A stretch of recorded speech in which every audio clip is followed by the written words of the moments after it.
Thank you, everyone. Thank you for being here. We appreciate you showing up today to talk about impact film.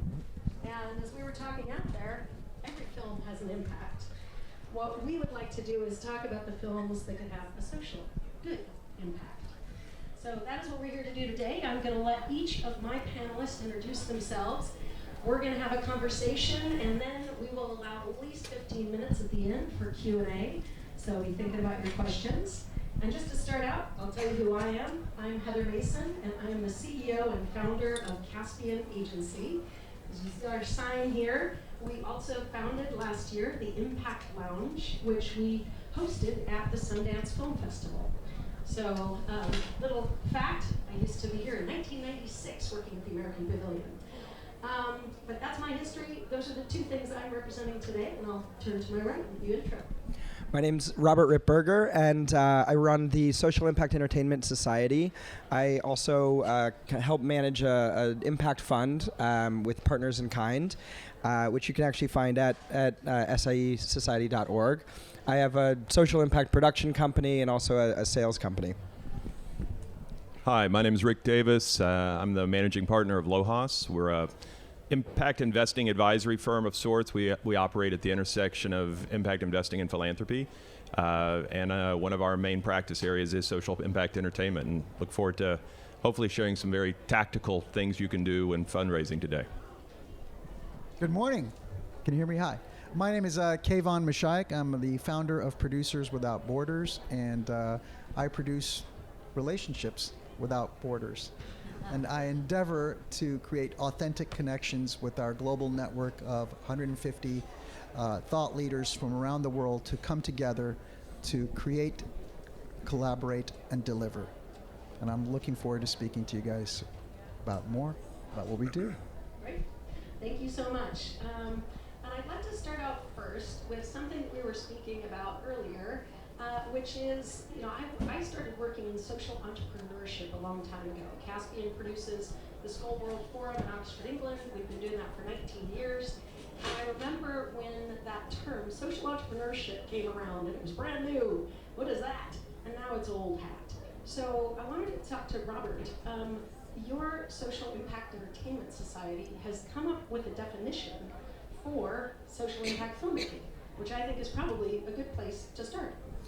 Yeah, it was very important for us to define this space because without a definition, you can't run analytics, you can't really define what's this. And so we came up with this definition with a whole working group that's all, so social impact entertainment is all storytelling that is self-aware of its potential impact on its audiences and incorporates that knowledge to affect positive change at the individual, local, or global scale on one or more social issues. And really the key is that it is self-aware. Really all storytelling is impactful, and we see it as really as the responsibility of storytellers to better understand that impact. And for me personally, it's also how one can really find meaning in their work. These things often take so many years to do, and if you find, okay, what's my impact, it's really a great way to connect with the world.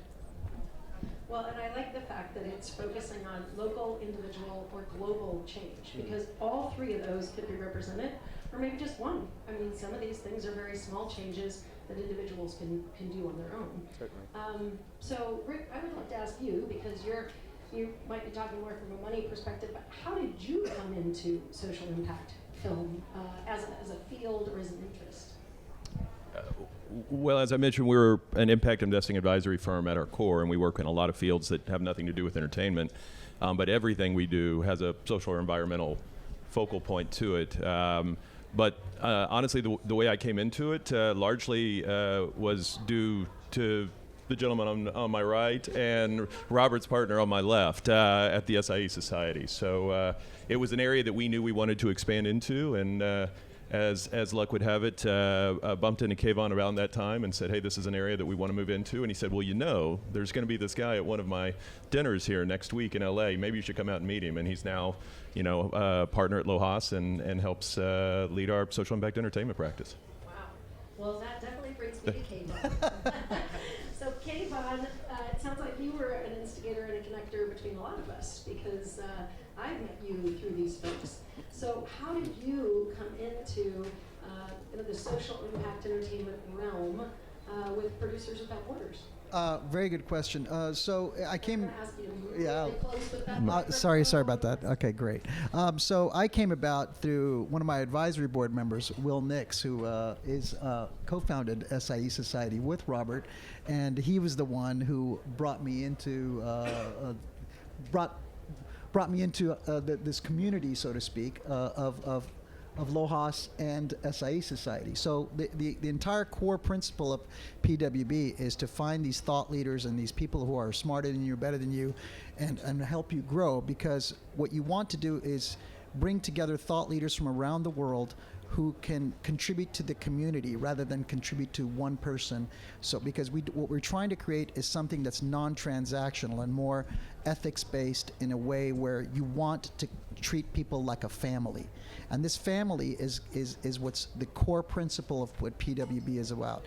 We're constantly searching for those kind of people who are thinking more on these tripartite principles of attitude of gratitude, be grateful for what you have and the things that God has given you and the skills that you have, and be willing to share them with people who don't have that privilege. Number two, you have to be responsive. These gentlemen were very responsive. When I call you and ask you something, you better deliver. And if you don't know how to deliver, you better know somebody that does deliver, because that's how it becomes stronger. And the number three, the most important principle of Producers Without Borders is you must pay it forward. You must make somebody else's dreams come true before your dreams come true. That's how you build a community, and that's the essence of authenticity, is the core principle which makes you sustainable.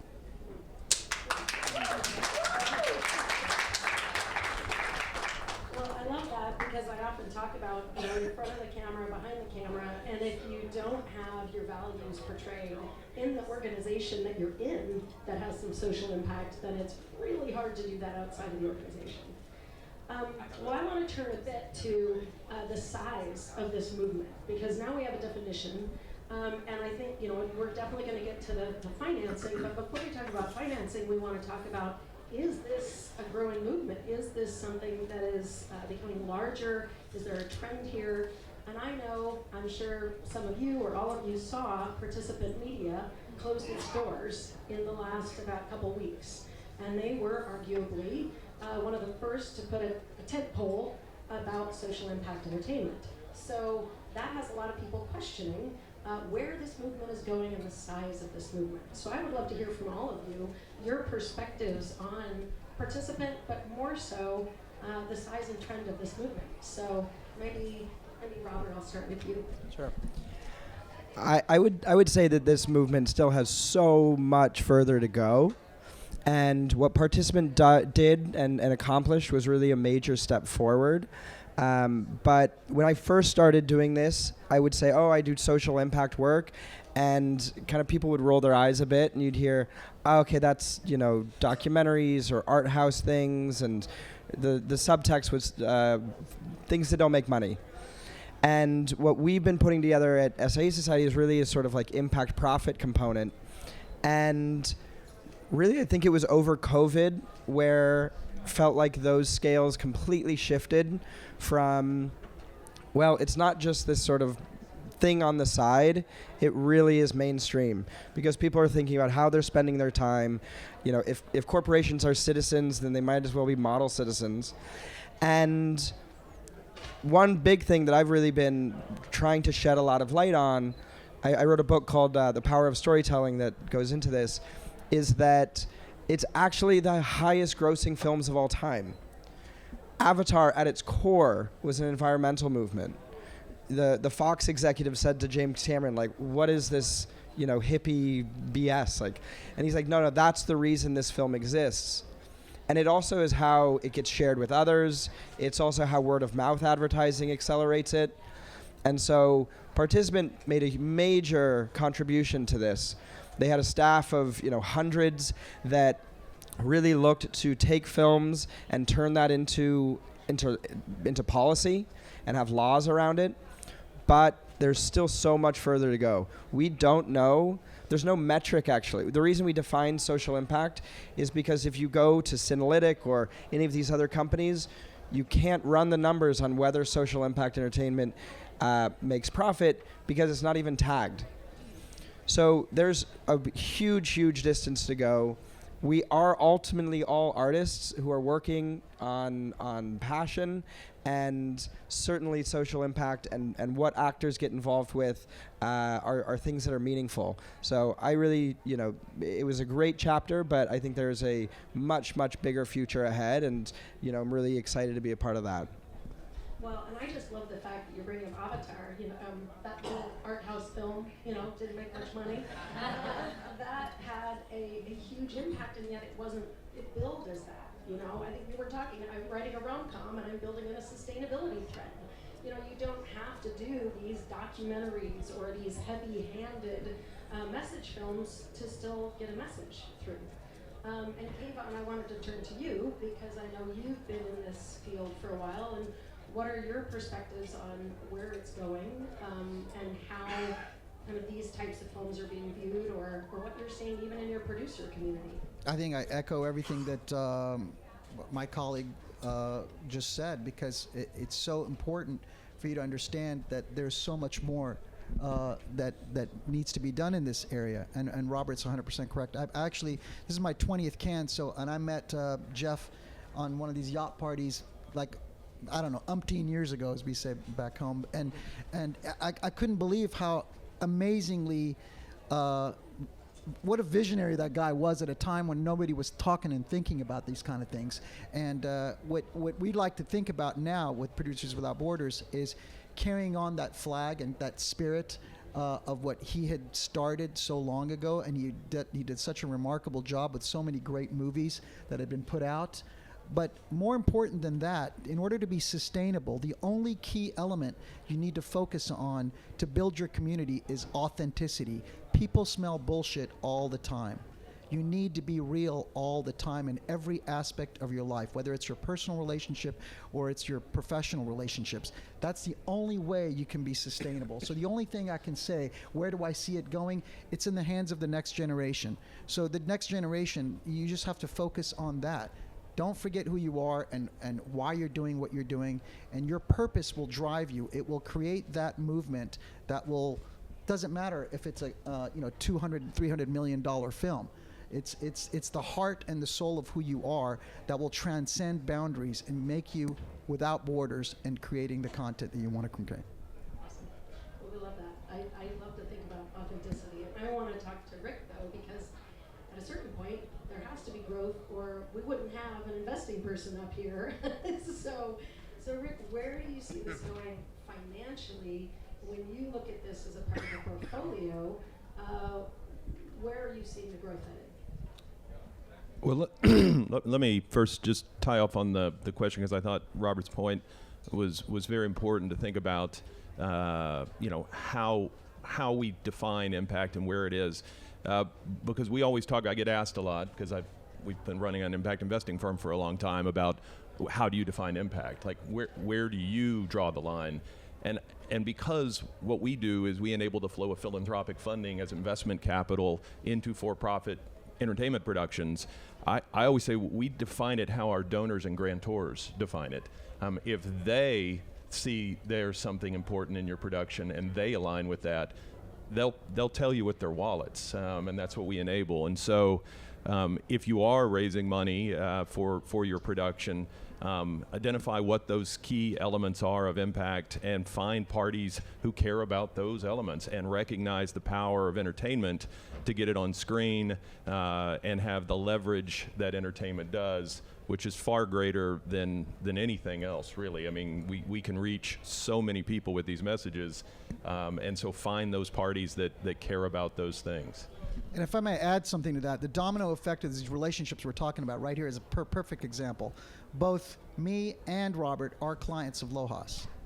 So's Heather. And I am So too. is that. Okay, well, there you have it. I just realized that before we walked in, that you that's guys great. were all No, that's- clients. So we're all clients. So it's the circle that you create, and all these movements and everything happen when you put the breadcrumbs out there and people recognize what you're doing and say, hey, how can I help you? I mean, I grew up in Texas, and the first thing people say to you is, how can I help you? They don't say, what can you do for me? And that's the mentality that you have to have when you meet somebody. How can I help you? Exactly. Well, and I think it's funny. I'll let you talk. Yeah, we are all clients because the Impact Lounge has a nonprofit arm where we can take grant funding to create the change we want to, which is bringing together an ecosystem of impact filmmakers as well as funders, because our clients are large foundations. And I don't know if you've looked lately, but all those foundations made more money in the last years than they gave away because of interest rates. They only have to give away 5% a year, so they're making a lot. So if you thought studios had a lot of money, you might want to look over at the largest foundations, at least in America, I know, but I'm sure all the worldwide foundations have a few billion in their pocket too. So this is an area where there's a lot of money, and they like impact. So. And just to add to that as well is something we're really working to organize at SAE Society is cross-sector collaboration. Corporate obviously has a ton of funds and has become more and more interested in impact.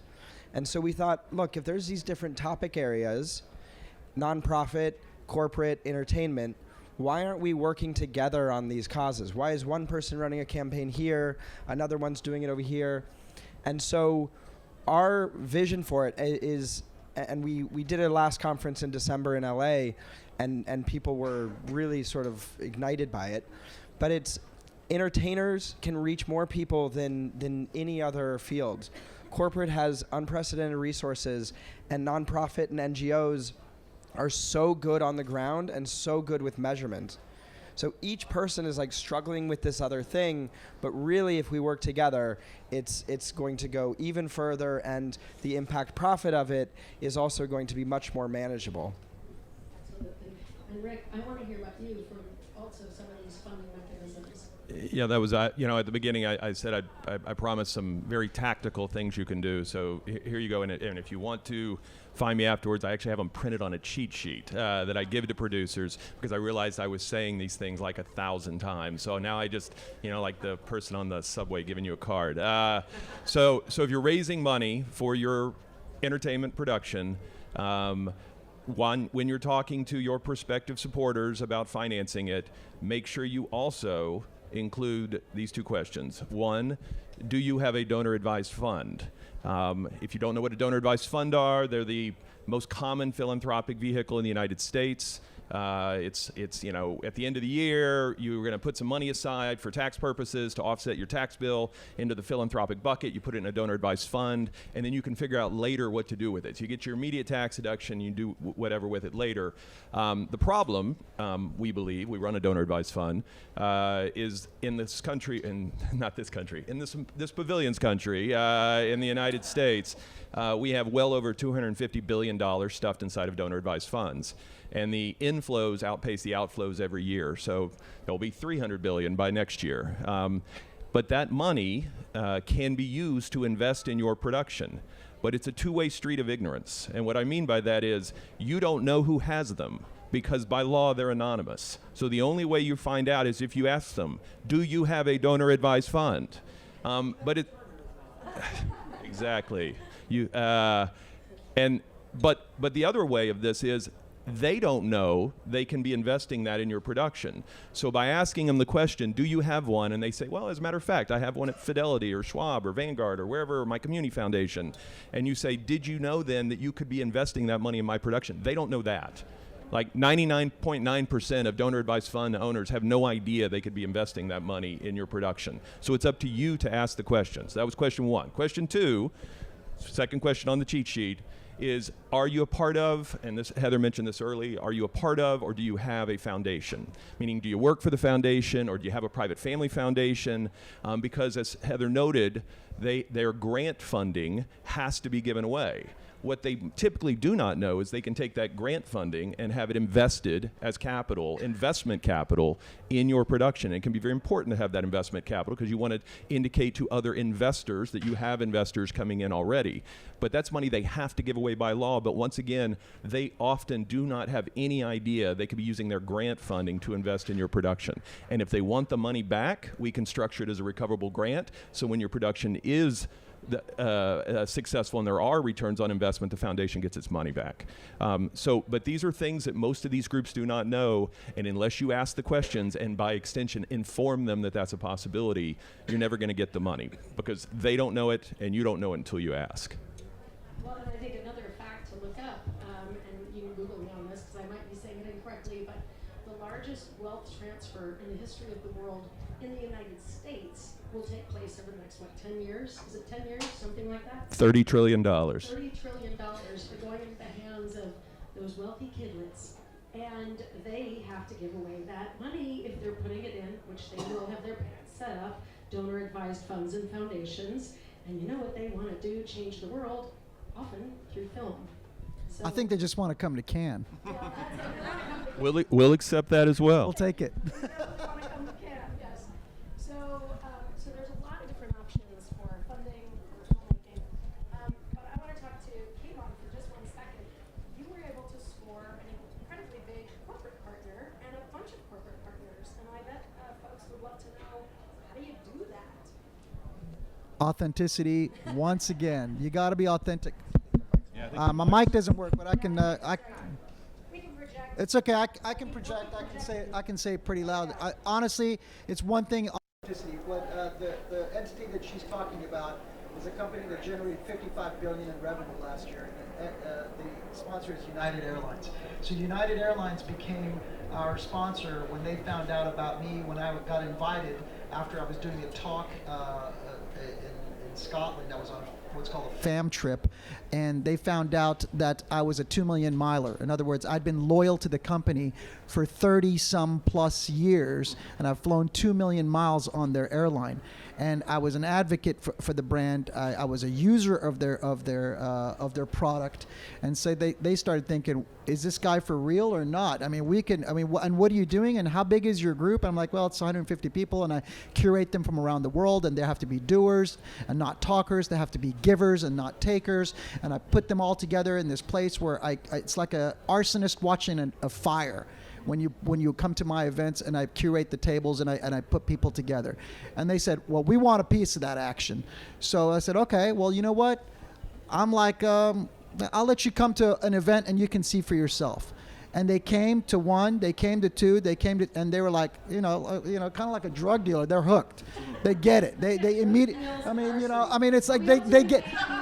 Well, I used to be a criminal defense lawyer. That's why I use these kind of things. So because it has a lot more animated, visual for you. But the reality is that we are trying to create a positive community, a community where people actually do good things and give and work together. Because when you work together and you create this cohesive unit, this nucleus of power that you have, it raises all boats. It makes everyone better.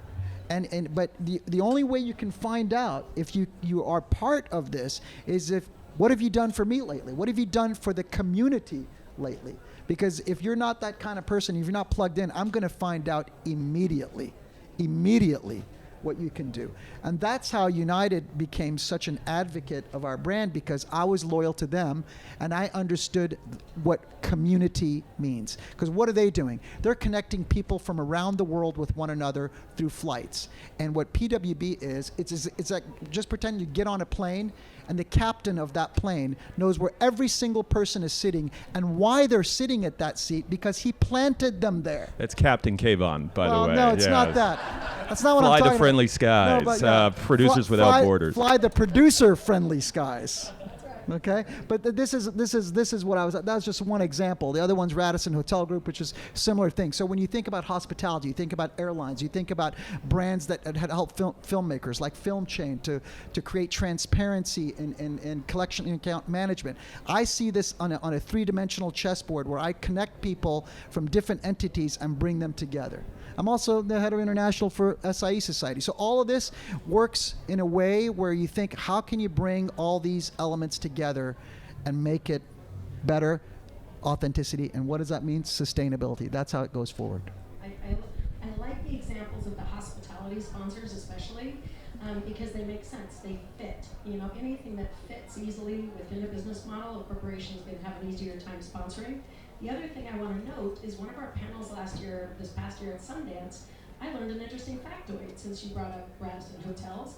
Marriott, the Marriott Bonvoy, globally has more screens and more distribution capacity than any studio on the planet. You think about it, right? So, and they're making films. They're paying filmmakers to make travel films, travel-friendly places for LGBTQ, travel-friendly for plus size. Travel is for everyone. That is their brand, that's their mission. They benefit when everybody travels. Think of the distribution. So speaking of distribution, I would like to ask my panelists too, how do you see that might be different or more creative potentially when you think of, let's say, the real strict kind of impact based films? How could our fractured marketplace help as opposed to hurt those types of films? Yeah, I mean, so I'll put my producer and sales company hat on for this. So much it's getting the right talent for a project, and certainly we did a documentary about Syria, and Angelina Jolie came on and helped champion it, and so those types of relationships that just come out of a specific cause are huge and pivotal.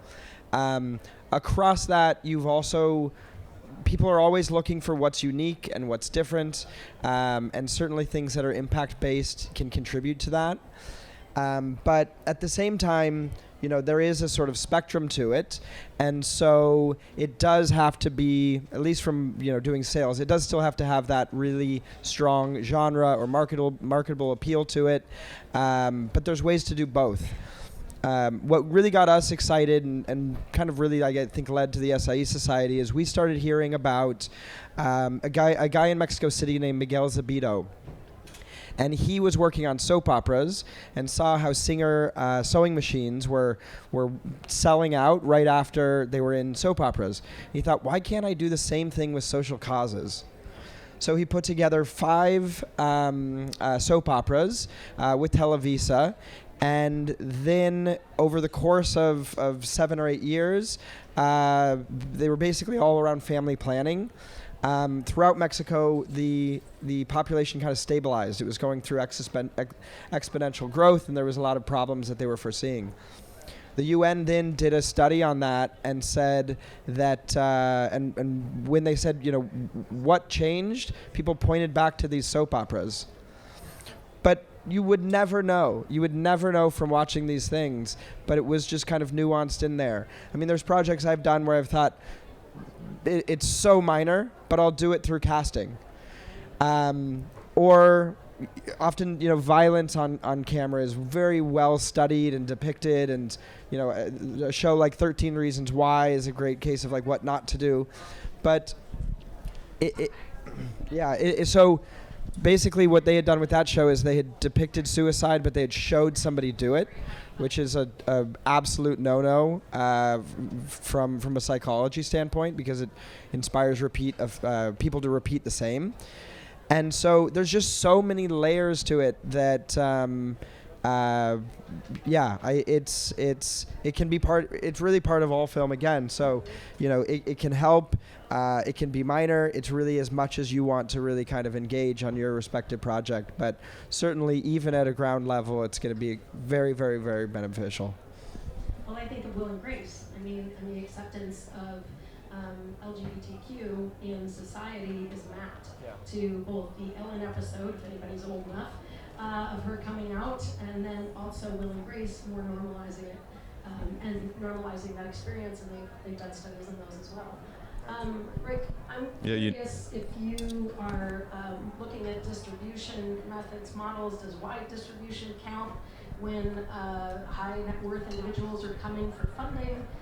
What do they, because everyone, at least in America, looks at the 3,000 screen wide release and all that, or the minor release, or the B Cities release. Do they care, or are they caring more about the mission when someone is pitching potentially a film of social impact?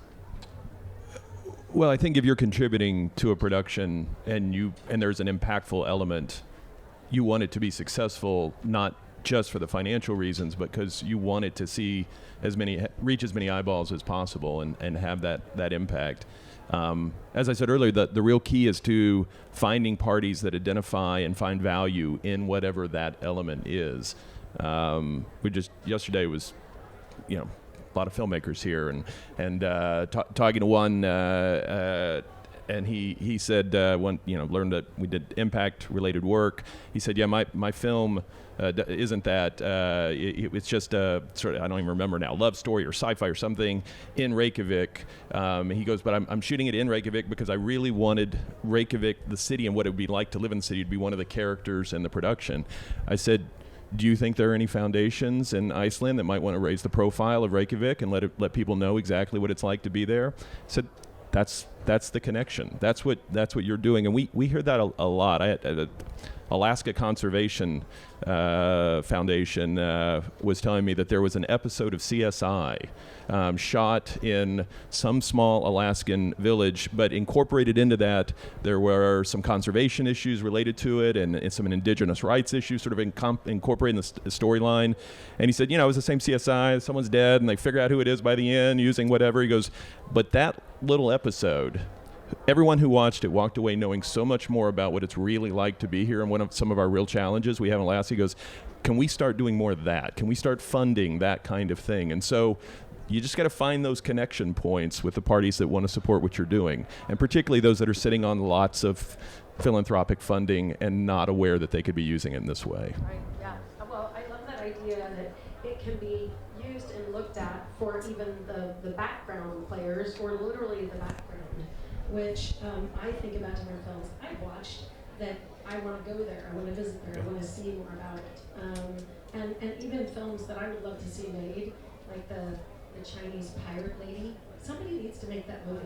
She was the most successful pirate over any pirate in the world. This Chinese woman. I want to see that. There's pirate ranking system somewhere, and she was at the top. Okay, interesting. Okay. I would see that as a feminist film. So some people can see it differently, in a sense. So you're like, yeah, fire all cannonballs. So Kayvan, when you're looking at producing films, and I know that you just recently were involved in Freud sessions, which I'm excited to see. Are you also looking at the impact storyline? Are you consciously thinking of that, or are you kind of all over the map when you look at producing? Absolutely, that's a great question, because the film that she's talking about is called Freud's Last Session, that was starring Anthony Hopkins as Sigmund Freud, and it was a remarkable stroke of luck that we were able to participate in this movie, because 7 of the producers of that film met through my network, our network, and they all came together through multiple different events over a course of 2 years before making this film happen. And when they did, I found out about it on the eve of the Cannes Film Festival last year, that I was listed as an EP. So it was such an incredibly heartwarming experience to see this network actually achieve this kind of thing, where it raises the profile of all the works and all the connections that you're doing and bringing people together. And if it wasn't for the key producing team of Meg Thompson, who led the charge with Ala Balaya and Mark Foligno, that they said, what we need to do is keep doing these kind of projects together. Let's continue this force that we've got and create that momentum. So yes, when it comes to what I want to do as a producer, is I only want to be involved in projects that I also believe in the storyline, and it's also something that is going to make that impact that Robert and Rick are talking about. Those are the things, and it was a very special film to me because it was about a mental health expert. And my mom, who passed away last year, was a psychiatrist. So it had an enormously deep impact on me personally. And so for me to have my name on a film that after my mom had just passed away, and have Anthony Hopkins play Sigmund Freud, which was my mom's hero as far as the father of psychoanalysis, it was very meaningful. So the impact was not just for me, but also for society. So I always choose those kind of projects that have that kind of, that bilateral element to it. Well, and then you're really committed. Yeah, absolutely, 100%. I love that. I'm going to switch a little bit and talk about campaigns, only because, Robert, I know you founded and produced a major event on social impact entertainment in Los Angeles that I attended. That's where we met. And I'm an event producer, so of course I'm biased towards the impact of events. where do you see something like events, campaigns, things like that playing into this ecosystem, whether it be for a film or for social impact entertainment society? Yeah, like with what Kayvan's saying, there's so many people doing great things, and COVID was a way to connect, virtually over Zoom, but putting people together in the same room, there's just so many times that basically with SIE Society, we're going to always prop other people up. We're never going to duplicate what others are doing, and we're going to find those mavens and, again, just work together. And so our event, was certainly extremely helpful for that. We're all in film, but there's this other community called the social behavior, their term for it is social behavior change communication. And they are within academia.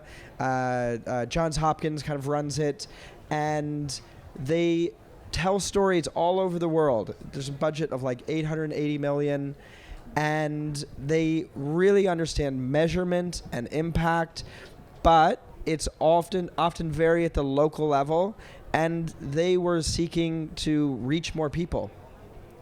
As entertainers, we were we're really struggling with impact. What do you read? Social media likes and follows? Where are we getting with that? We wanted to see action. And for them, they're no, we know that literacy goes up after this radio show. We take it to another region, and literacy goes up the same rate.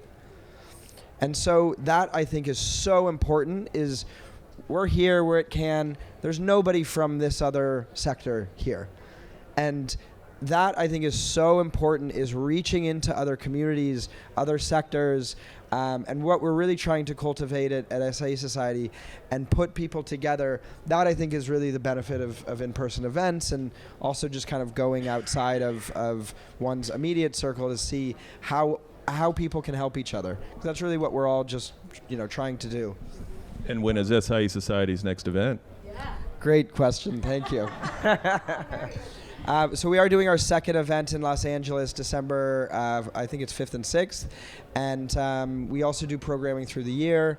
And we also do have these working groups because we're really looking to solve a series of issues. So we're looking actually to define what is the ROI of these films. So we're working with Synalytic on that. We're looking to really better understand how these courses are taught, how they're taught. So we're working on a pedagogical guide. And this is a very open community, so anybody else that sort of identifies, hey, it'd be really great to know more about that. We've got 300 resources in our resource library, and so we can either point you there, or we might think, wait, no, this is missing, and we need to do more work. And so then we band together a little working group and drive that forward. And I'm going to add 2 more organizations you might be interested in if you don't know them already.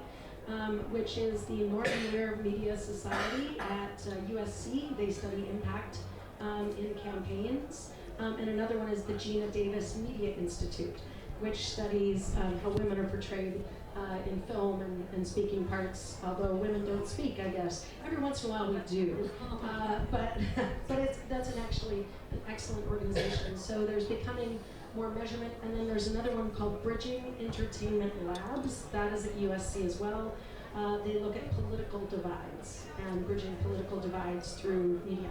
I apologize, those are all American-based. I do not know global ones, but I'm sure they're out there, so feel free to send me an email and educate me on that. I would love to know more. And SIE Society is very much global, and we have an ecosystem listing of where you can find distributors, financiers, production companies, and you can map in where they are geographically, and it is a worldwide, and not just in film and TV. We are across all media, and so that's a great resource. It's completely free to join. You just have to sign up, and then there's a lot to access there.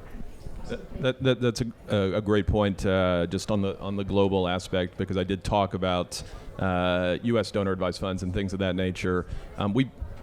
Donors and grantors can be found anywhere in the world. and funds can be invested in a production in anywhere in the world. So it need not just be the United States. We are in their pavilion, so gave them a shout out. But this is applicable to to any production anywhere, and you should be informing those philanthropically minded parties everywhere in the world that that's something they can be doing with their philanthropic dollars, and we can help. Absolutely. And now I think it's time to open it up to all of you for some questions. We got right in front. Yes. Yeah, I've been listening to this very keenly. And, Yeah, I can repeat It's it all right. too. I can repeat it if we need to. I can project. Okay. I've been listening to you all very keenly, and one of the things that, as a conscientious creator, I'm often questioning in myself is, I don't want to take someone's money and lose it. So when you ask the question, how can you help? I'm thinking, do I want to take this money and how am I going to use it effectively? What should my response be when you say, how can I help? How can you help what we're doing? How can you help me? Right. How should my response be in that response? Yeah, no, I think it's a great question, and I think anyone who's investing in your production would be thrilled to know that you take their money that seriously. That's what every investor wants to hear. Our operation's in a very narrow field in that we're just focused on enabling that flow of philanthropic funding as investment capital. But one of the things I think you can help those parties with is their tax offset appetite. These are individuals using tax-deductible dollars to support what you're doing. And so, ideally, that same party is both investor and donor. And their donation actually de-risk their investment. So you're making money as an investor, and you're taking rid of the taxes they get by the money you're giving them back. So it should be a bonus for them to participate in that way, in addition to being an investor in your production. Can I answer that question, or Robert, you can chime in on this because you have a sales company, so you know this very well. If you're coming to me and I'm a wealthy person who's going to give you the money to do your film, my first question to you is, what's your distribution strategy? Well, without a distribution strategy, don't even talk to me, because I need to know if you've thought about that and how marketable your film is, how sellable it is, what kind of package you have. Because out there, when I'm sitting there selling your film, I better know exactly what I can sell and what I cannot sell, and that is going to determine the kind of capital you're going to receive from private equity. Now, if you're talking about getting funds from countries through public means, that's a completely different thing. But I just want to let you know, if you came to a private investor and we're going to take their money and you're conscious about that, you need to come with a plan that has a solid distribution strategy that you've thought of. And I'm thinking, oh, this guy's thought this out, right? Because if I'm going to go to Robert and say, hey, Robert, I got this project, and he's going to say, well, how can I sell it? You want to chime in? 100% right. We did a film called The Inventor that was with Daisy Ridley, Stephen Fry, Marion Cotillard, and it was all about Da Vinci. And there was a large sort of invoking curiosity and education within the film.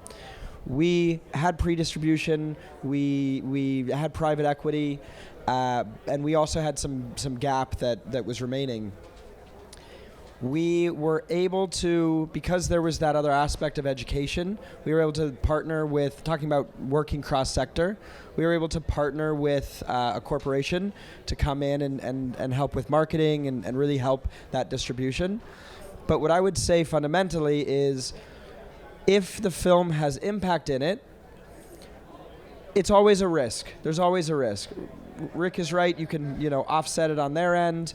They're not writing 100% off of their income, but it's percentages. There's still a benefit of having social impact. If you lose, nobody wants to lose money, but if you do, it's better than just some popcorn film that everybody will forget. We made a film, and the comments read in that, you're like, wow, this really had very, very long-term effect on people. I'm really glad you said that. We have 3 questions I just clocked. We have 1, 2, and 3, and 4. And I just want to say, 2, this is why I keyed in on the Marriott. as a distribution strategy. I don't know if you can go there tomorrow, but thinking creatively about distribution strategies. There are other film companies in the US who have used churches as distribution strategies. You can also use schools as distribution strategies. Faith-based is Again, massive. If you are thinking impact, and again, if you're going after these kids that are getting $23 trillion, they want distribution, but they probably don't need AMC all over the place distribution. And even if they do, you've got other companies popping up like Gather that's getting the time in those theaters for different types of very segmented audiences to watch films. So again, if you just go studio, we need 3,000 screens, you're right, that's a massive risk. You better have Marvel and all the superheroes. If you don't, then there behooves you an opportunity to be more creative in distribution. We'll go 1, 2, okay. So hi, my name is Heidi Phillipson, and of course I know about Producers Without Borders. It's been a huge inspiration to me. I have to say I'm so glad you're here because I felt like a lone wolf searching and knocking into walls while making Love and Vodka, which is a social impact film, in which I actually hired Ukrainian refugees, and those are my stars. But, you know, when you're talking distribution, everyone's like, where's the A-listers? We have the A-listers. And then I find you, and I'm like, oh my God, where have you been? You're my pack. So my question for you is, I wish I would have known you last year. I'm just finishing a post. Is it too late for me to start a strategy and continue to learn and use some of the tools that you're talking about? I want that list, by the way.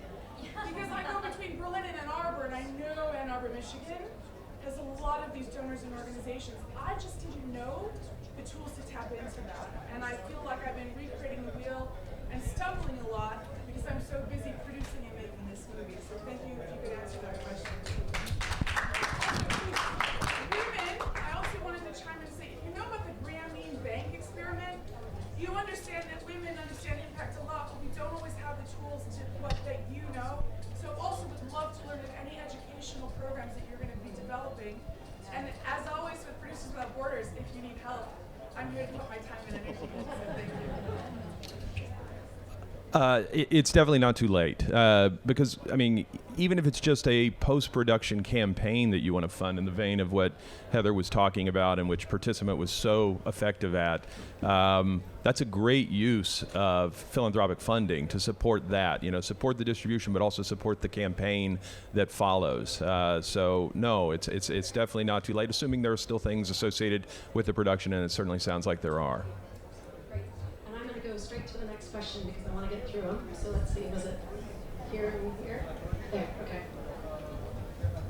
Hi, my name is Tanya Nicola, and in February, the Variety wrote an article that Travis Kelsey is doing the producers, becoming a producer. But what was more interesting about that is that he's doing it with these renewable energy credits from the federal government.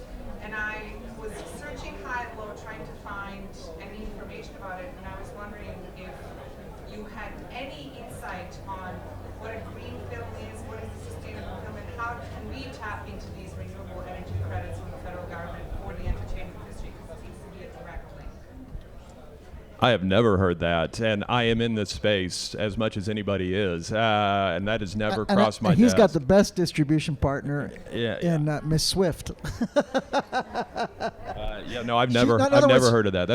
I actually come from the environmental side of things and know about those credits, but only in the context of traditional like renewables projects and things. So how they're making their way into entertainment productions, now you have me curious. I'm gonna have to go figure that out. He said he made the film with Sonequa Marketing called My Friend Zoe, and they said that they got something crazy like 60% back immediately.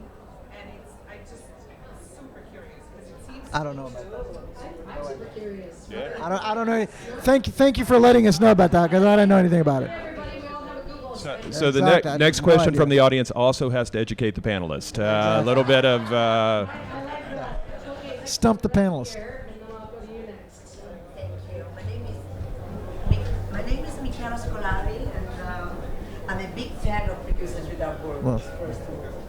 My question is about distribution because even you made it sound so simple. You get a very great distribution strategy, you save the world, and it's done. I've been in this field since I was 8 years old. I won a Palme d'Or in 2007 with a movie about abortion that I distributed very badly afterwards anyway. Made no money whatsoever. My investor didn't see a penny back. And I've been struggling for 17 years to make a wonderful docu-series about the 16,000 children living underground the city of Bucharest, Romania. It's a phenomenon denied by the government still. I finally was able, through few donations and crazy people like myself, to make this pilot that I shot underground the city of Bucharest. And I believe it's atrocious, but at the same time very funny. I know more or less 20,000 distribution companies around the world. I personally sell to Apple Plus, Netflix, Amazon, and whatever. But everybody told me, oh, come on, who wants to see 16,000 children underground the city of Bucharest? So, now Rick, my question is to you. Would you like to help me sell this? Thank you. So we have some films with some very, very big names attached, and we get the same thing. So what it takes, though, is really like believing in yourself, believing in your story, and just driving forward. The fact that you did a pilot is fantastic, and just keep telling that story.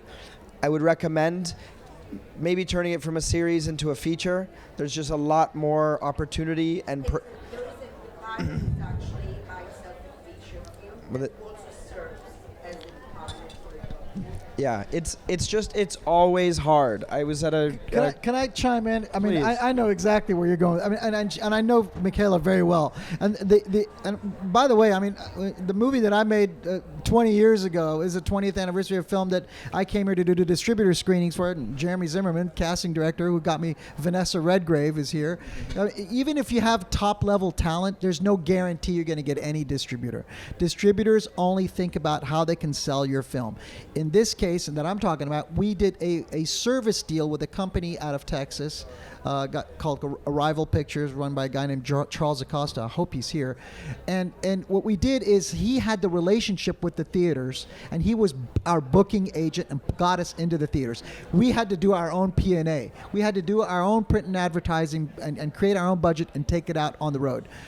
There's a wonderful guy here with a film, Derek Diener, who made this film called Brave the Dark. I don't know if he's here. And he's same thing. I mean, there's so many of you independent filmmakers out here who have wonderful projects who can't get distribution deals.